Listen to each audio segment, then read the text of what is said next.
Ingat nggak waktu kecil kita pernah dapat duit dari nenek atau kakek? Terus tiba-tiba uangnya diambil sama ibu kita.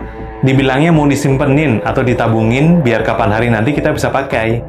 Berkali-kali hal itu terjadi di momen-momen yang berbeda. Terus waktu kita kepingin beli sesuatu, kita keingetlah uang itu. Tapi pas mau diminta, rasanya kok segan ya? Sewaktu ditanya, uangnya katanya entah ada di mana. Disuruh lupain aja.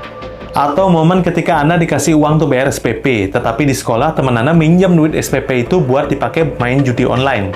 Awalnya nggak ngasih, tapi karena dia rada preman mintanya, ya Anda mau nggak mau ngasih itu uang.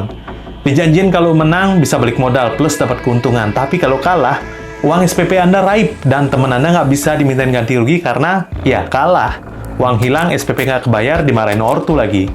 Dua skema itu adalah pengandaian yang paling dekat saat membayangkan Danantara, Badan Pengelola Investasi Buatan Pemerintah, yang kemunculannya terasa tiba-tiba dengan jalan yang penuh pro kontra. Sebagai sebuah konsolidasi kekuatan ekonomi dari badan usaha milik negara, Danantara diciptakan untuk memaksimalkan kekayaan negara melalui investasi strategis. Tapi ketika keinget cerita uangnya tadi, yang dikasih kakek nenek tadi, dan susah dimintain lagi ke orang tua kita, Danantara juga memiliki kesamaan namun dalam skala yang lebih besar. BPK dan KPK nggak bisa mengaudit, dan kalau misalkan lembaga ini rugi, katanya orang-orang yang ada di dalamnya tidak bisa dimintai pertanggungjawaban hukumnya. Wah, kok bisa ya? Dan ingat nggak cerita judi yang dilakukan pakai uang SPP teman tadi? Uang dari Danantara akan diinvestasikan dengan cermat oleh pemerintah Indonesia. Kalau berhasil itu bagus, tapi kalau rugi, wah, bisa kolaps perekonomian negara kita.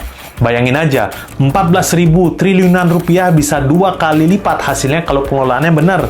Tapi kalau tidak, jeng-jeng.